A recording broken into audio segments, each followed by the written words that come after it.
Hello, இன்றைக்கி நம்ம பார்க்க போகிறது வெள்ளை பூசணிக்காயோட கறி செய்ய போகிறோம். வெள்ளை பூசணிக்காயோட வெஞ்சனம் எப்படி செய்கிறது பாருங்கள். வெள்ளை பூசணிக்காயை இந்த மாதிரி தோலை சீவிட்டு இந்த மாதிரி வெட்டிக்கிறணும். இங்கிட்டு முன்னாடி ஒட்டி இருக்கணும், பின்னாடி இந்த மாதிரி இப்படி வெட்டி இருக்கணும். அப்போ தான் சமையலுக்கு நல்லாயிருக்கும், சாப்பிடவும் நல்லாயிருக்கும். இந்த மாதிரி ஒட்டியிருந்தால் வெந்து இந்த இடத்துல ஒட்டிகிட்ருக்கும். இந்த மாதிரி வெட்டணும். இந்த மாதிரி வேறு ராத்திரி நனைய வச்ச சுண்டல் இது கூட போட்டு செய்கிறக்காண்டி சுண்டல் நனைய வச்சுருக்கேன். தக்காளி ஒரு அரை தக்காளி, பச்சை மிளகா, வெங்காயம், இஞ்சி பூண்டை துருவி வச்சுருக்கேன். நான் வாங்க வீடியோவுக்கு போகலாம். தாளிக்கிறதுக்கு பட்டை வத்தல், பிரிஞ்சி இலை, வெள்ளை சீரகம், கரிஞ்சீரகம் 2 எடுத்துருக்கேன். நீங்கள் சீரகம் மட்டும் போட்டாலும் போதும். ஏன்னா கரிஞ்சீரகம் எல்லா இடத்துலையும் கிடைக்காது. இப்போ அடுப்பு பற்ற வச்சுக்கிடுவோம்.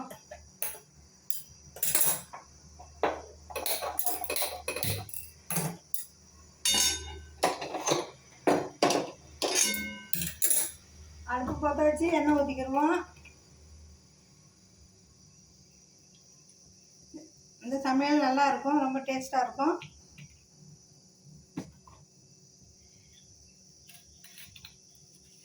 சீரகம், வெள்ளை சீரகம், கரிஞ்சீரகம் ரெண்டையும் போட்டாச்சு. பிரிஞ்சி இலை, வத்தல்,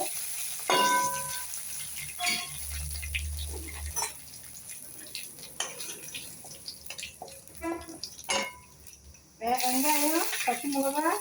ஏன்னா இந்த காயெல்லாம் இனிப்பாக தான் இருக்கும். கொஞ்சம் கூடைய கொஞ்சம் உரப்பு சேர்த்து போடணும்.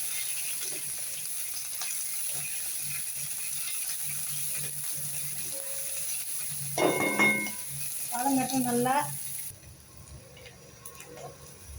நல்லா வதக்குவோம். கொஞ்சம் ப்ரௌனாக வதங்கட்டும் வெங்காயம்.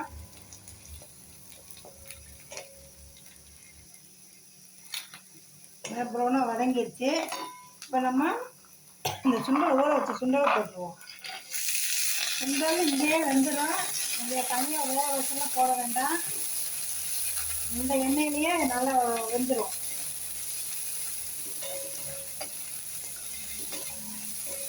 கொஞ்சம் வதங்கட்டு. சுண்டல் இந்த இடத்துலையே நல்லா வெந்துடும். பாதி வேக்காடுக்கு மேலே இங்கேயே வெந்துடும். இப்போ நம்ம தக்காளி போடுறோம். தக்காளி போட்டு இப்போ துருவுனா நல்லா போடு.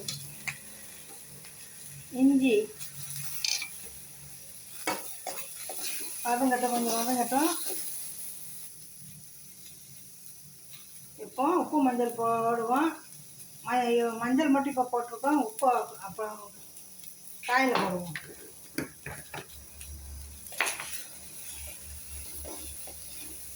இப்போ நம்ம இந்த காயை அறுத்து வச்ச காயை தட்டிடுவோம்.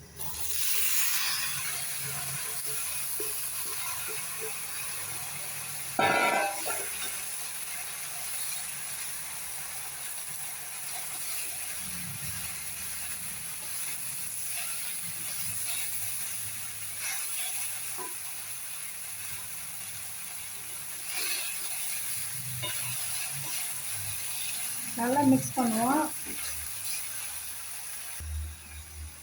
நல்லா மிக்ஸ் பண்ணியாச்சு. இந்த மாதிரி நல்லா மிக்ஸ் பண்ணியாச்சு. இப்போ இந்த நல்லா வாடை சூப்பராக வருது. தாளித்தது, இந்த வெள்ளைப்பூடு, இஞ்சி எல்லாம் சேர்ந்து சூப்பராக வருது. இது வேறு எந்த மசாலாவும் தேவையில்லை. உப்பு மஞ்சள் இதுதான் இதுக்கு மசாலா வேகும். இதே சூப்பராக வேகும்.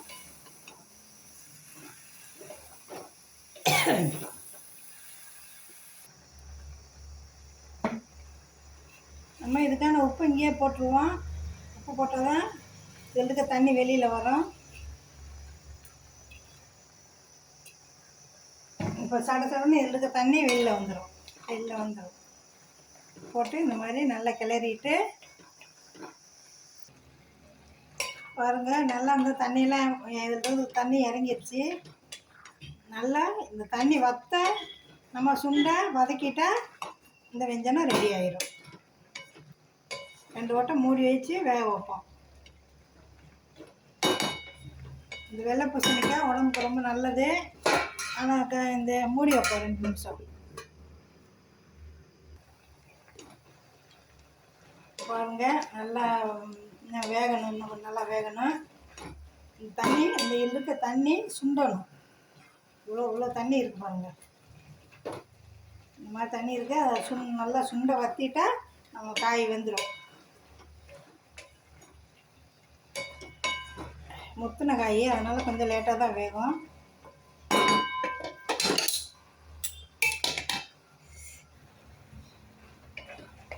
பாருங்கள், முதல்ல கிண்டி விட்டு நல்லா அப்புறம் மூடி வைப்போம்.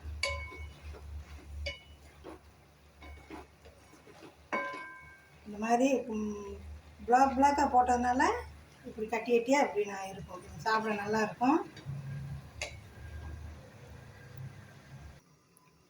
திறந்து பார்ப்போம். இன்னும் வேகணும், வற்றணும். இன்னும் காய் நல்லா வற்றணும்.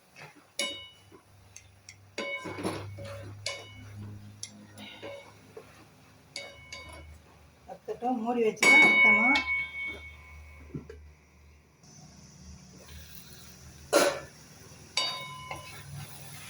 தண்ணி நல்லா வற்றிருச்சு.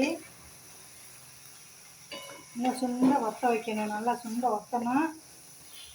இப்படியே 1 நிமிஷம் திறந்து வச்சு கிளறுவோம். பாருங்கள், நல்லா தண்ணி வற்றிருச்சு. நல்லா அடியிலிருந்து போக வருது. இந்த இடத்துல தண்ணி இல்லை, வற்றி நல்லா சுண்டை வற்றிருச்சு. இப்போ நம்ம இதை சர்விங் பவுலில் எடுத்துக்கிடுவோம்.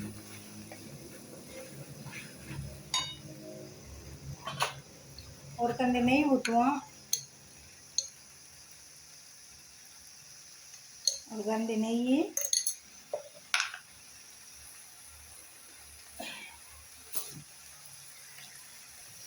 ஒரு கரண்டி ஜீனி உங்களுக்கு தேவைன்னா போடுங்க. ஜீனி ஆப்ஷன் தான். இது தேவைன்னா போடுங்க, இல்லைன்னா வேண்டாம். இந்த மாதிரி நல்லா சுண்டிடுச்சு. நல்லா எடுக்க போகிறோம். இப்போ இதை நம்ம சர்விங் பவுலில் எடுக்க போகிறோம். நல்லா வெந்துருச்சு. தீயை ஆஃப் பண்ணிடுவோம். ஆஃப் பண்ணிட்டு இந்த மாதிரி சர்விங் பவுலில் எடுத்தாச்சு.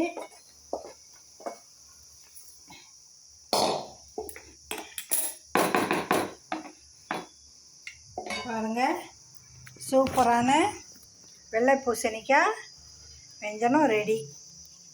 நம்ம இதில் இருக்கிற இந்த மாதிரி இலையில எடுத்துடலாம்.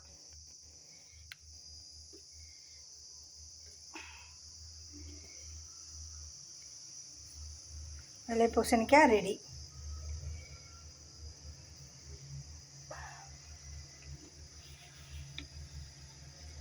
இந்த மாதிரி